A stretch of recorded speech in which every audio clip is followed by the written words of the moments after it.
జై శ్రీరామ్. అందరికీ నమస్తే, అందరికీ గుడ్ మార్నింగ్.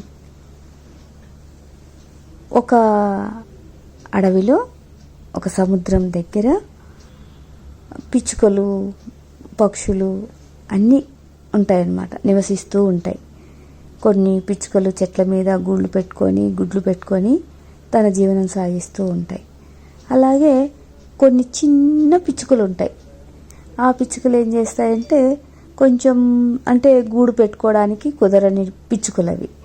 వాటిని తిత్తిలి పిట్ట అంటారు. అవి ఎంత ఉంటాయి? మ్యాక్సిమం ఒక 2 అంగుళాలు అంతకన్నా పెద్దగా ఉండవు అన్నమాట. అవి ఇసుకను గుంటలాగా చేసుకొని అక్కడ గుడ్లు పెట్టుకొని తన పిల్లల్ని, తన సంతానాన్ని పెంచుకుంటూ ఉంటాయి. అట్లా జరుగుతున్నప్పుడు ఏం జరుగుద్ది అంటే సముద్రం అలలు వస్తాయి. అలలు వచ్చినప్పుడు అవి గుడ్లు పెట్టుకున్న ప్లేస్లోకి వెళ్ళి ఆ గుడ్లు అన్నీ సముద్రంలో కొట్టుకుపోతూ ఉంటాయి. కానీ అవి అక్కడే పెడతాయి అన్నమాట గుడ్లు. ఈ సముద్రం అలలు వచ్చి నా గుడ్లు తీసుకుపోతున్నాయి, నేను ఎక్కడికన్నా వెళ్ళి గుడ్లను పెట్టాలి అనేది ఇది ఉండదు. ఆ సముద్రం చివరైతే ఎక్కడ ఉంటుందో అక్కడ అన్నమాట. అట్లా చేస్తున్న క్రమంలో పాపం చాలాసార్లు అలా జరుగుద్ది. అప్పుడు ఆ చిన్న పిచ్చుకకు ఏమనిపిస్తుంది అంటే బాగా సముద్రం మీద కోపం వచ్చేస్తుంది.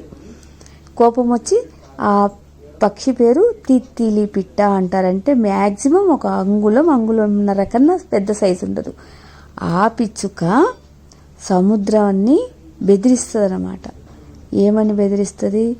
నువ్వు నా గుడ్లని నీ సముద్రంలోకి లాగేసుకుంటున్నావు, చూడు నిన్ను ఈ ఇసుకతో సముద్రం నీళ్లు లేకుండా చేసేస్తాను అని చెప్పేసి శపథం తీసుకుంటుంది. ఇచ్చేస్తారన్నమాట, సముద్రానికి చెప్తుంది, బెదిరిస్తుంది. ఇక్కడ సమస్య ఎంతది అనేది కాదు, ఎంత సైజు అనేది కాదు. ఒక సంకల్పాన్ని పెడితే దాన్ని సాధించేదాకా వదలకూడదు, పట్టుదల ఇందులో ఉన్న ఇది అన్నమాట. అది అలా అనేసి ఇంకా సముద్రం మీద కోపంతో ఆ పిచ్చుక ఏం చేస్తుందంటే ఇసుకలో సముద్రం నీళ్ళలో మునుగుద్ది, ఇసుకలోకొచ్చి ఇసుకంతా తన రెక్కలకి తన ముళ్ళు మొత్తానికి పట్టుకొని కొంచెం సముద్రం లోపలికి పోయి అంతా ఇదిలిచ్చేసి వస్తుందన్నమాట. ఆ పిట్ట ఉండేది అంగుళం ఉంటుంది. ఆ అంగుళానికి ఎంత ఇసుక అతుక్కుంటుంది, అది తీసుకెళ్ళి సముద్రంలో ఆ ఇసుక వేస్తే సముద్రం నీరింకిపోవాలి. దాని ఆలోచన అది. అలా చేస్తూ ఉంటుంది. అట్లా చేస్తూ ఉంటే తనతో పాటు కొన్ని పిచ్చుకలు ఉంటాయి కదా, ఆ పిచ్చుకలన్నీ ఏం చేస్తున్నావే నువ్వు అని అడుగుతాయి. అప్పుడు ఆ తిత్తిలి పిట్ట చెప్తుంది, ఇవి సముద్రము నా గుడ్లన్నీ తన లోపలికి తీసుకుపోతుంది, అందుకని ఇక్కడ నీళ్ళే లేకుండా నేను సముద్రమే లేకుండా చేసేస్తాను అని చెప్తుంది.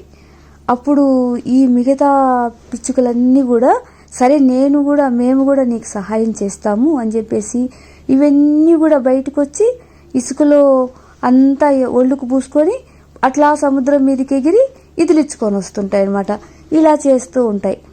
ఇలా చేస్తున్నప్పుడు ఇంకొక జాతి పక్షులు వచ్చి ఏం చేస్తున్నారు మీరు ఇక్కడ అని అడుగుతారు. అప్పుడు చెప్తాయన్నమాట ఈ పక్షులన్నీ మళ్ళీ, అదిగో ఆ తిత్తిలి పిట్ట గుడ్లని సముద్రం తీసుకుపోయిందంట తన లోపలికి, తనకు నీళ్లు లేకుండా చేసేస్తానని తను ఒక్కటే కష్టపడుతుంది, అందుకు మేము సహాయం చేస్తున్నాము అంటే, ఓహో అలాగానా, అయితే మేము కూడా సహాయం చేస్తామని మిగతా పక్షులన్నీ కూడా ఇసుక పూసుకోవడం, సముద్రం మీదకి వెళ్ళి ఇదిలిచ్చడం జరుగుద్ది. ఇలా జరుగుతూ ఉంటే ఈ పక్షులన్నీ ఒకే దగ్గర ఉన్నాయిగా, ఒకే దగ్గర ఉండి ఇసుక తీసుకోవడము, సముద్రం మీద ఇదిలిచ్చడం ఇది జరుగుతుంది ప్రతిరోజు. మిగతా పక్షి జాతులన్నీ కూడా అలాగే రావడము, ఏంటి అని అడగడము, ఇవన్నీ అట్లా చేస్తుంది. ఇలా జరుగుతున్నప్పుడు పక్షి రాజా మామూలుగా రోజు అన్ని పక్షులు కనపడుతుంటాయి, ఏంది ఈ మధ్య పక్షులు అన్నీ తగ్గిపోతున్నాయి, రావట్లేదు అని చెప్పేసి పక్షిరాజు ఉంటారు కదా గరుత్మంతుడు, అడుగుతాడనమాట. మన పక్షి వాళ్ళందరూ ఏరి ఈ మధ్య కనిపించట్లేదు, ఎక్కడికి వెళ్ళారు అని అడుగుతారు. అప్పుడు అక్కడ ఉన్న ఒక పక్షి చెప్తుంది, ఇట్లా తిత్తిలి పిట్ట గుడ్లు సముద్రం తీసుకుపోయిందంట, అందుకు ఈ పక్షులన్నీ సహాయం చేస్తున్నాయి అని చెప్పేసి చెప్తారు. అప్పుడు గరుత్మంతుడు కూడా ఓహో అలా జరిగిందా, అయితే పద నేను కూడా వచ్చి ఆ తిత్తిలి పిట్టకి నేను కూడా హెల్ప్ చేస్తానని చెప్పేసి గరుత్మంతుడు కూడా ఇసుకనంతా పూసుకొని సముద్రం మీదకి వెళ్ళి ఇదిలిస్తున్నాడు అనమాట. ఈ ప్రక్రియ జరుగుతున్నప్పుడు విష్ణుమూర్తి ఎక్కడికో బయలుదేరాల్సి వస్తుంది, అంటే నారాయణుడు అనమాట. అప్పుడు గరుత్మంతుడిని చూస్తే గరుత్మంతుడు అక్కడ కనపడడు. ఏడి గరుత్మంతుడు ఏడి అని చూస్తే అక్కడ ఉన్న వాళ్ళు చెప్తారు, ఇలా భూలోకంలో తిత్తిలి పిట్ట గుడ్లు సముద్రుడు తీసుకుపోయాడంట, అందుకు ఈ పక్షి జాతి వాళ్ళందరూ సముద్రం లేకుండా చేయాలని చెప్పేసి ఇసుకను తీసుకుపోయి సముద్రంలో వేసేస్తున్నారు. అందుకు మన గరుత్మంతుడు గారు కూడా వాళ్ళకి సహాయం చేయడానికి వెళ్ళారు అని చెప్తారు. అప్పుడు నారాయణుడు ఏం చేస్తాడంటే, అయ్యో గరుత్మంతుడు వెళ్ళాడా అక్కడికి, పద పద అనేసి గబగబా వస్తాడు. గబగబా వచ్చి అప్పుడు అక్కడ ఉన్న పక్షి జాతిని అడుగుతారు. అప్పుడు ఆ చిన్న తిత్తిలి పిట్ట వచ్చి నారాయణుడికి చెప్తుంది, విష్ణుమూర్తితో చెప్తుంది, విష్ణుమూర్తి గారు నేను ఇక్కడ ఇసుకలో చివరిగా గుడ్లు పెట్టుకున్నాను, ఈ సముద్రం అలలు వచ్చి నా గుడ్లన్నీ నా పిల్లల్ని మొత్తం తీసుకుపోయాయి, అది ధర్మమేనా, నా పిల్లలన్నీ వెళ్ళిపోయాయి అక్కడికి, నా పిల్లలు నాకు కావాలి, లేదా సముద్రం అన్నా లేకుండా పోవాలి అంటే, అవునా నీకు ఇంత అన్యాయం జరిగిందా, అయితే సరే అని చెప్పేసి విష్ణుమూర్తి సముద్రాన్ని శపించాలి, శాపం పెట్టాలి అని అనే లోపల సముద్రుడు ప్రత్యక్షమయ్యి, నాయనా విష్ణుమూర్తి నన్ను మీరు శపించకండి, నేను ఆ తిత్తిలి పిట్ట గుడ్లు తనకి ఇచ్చేస్తాను అని చెప్పేసి విష్ణుమూర్తిని శరణు వేడుకొని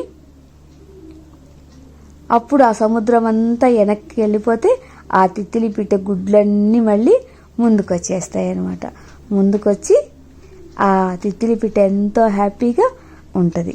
అప్పుడు ఆ విష్ణుమూర్తి గరుత్మంతుడు పక్షి జాతులు మొత్తం కూడా విష్ణుమూర్తిని ప్రార్థించి ఎంతో హ్యాపీగా ఫీల్ అవుతాయి అన్నమాట. ఇప్పుడు ఈ కథలో ఉన్న అర్థం ఏంటిది, ఆ పిట్ట చిన్నది కానీ తన సంకల్పం కోసము తన ప్రయత్నం చేసింది. ప్రయత్న లోపం లేకుండా మనం ఏ పని అయినా చేస్తే ఆ భగవంతుడే ఏదో ఒక రూపంలో వచ్చి మన సమస్యని తప్పనిసరిగా తీరుస్తాడు అని ఇక్కడ ఉన్న నీతి. Thank you Sairam.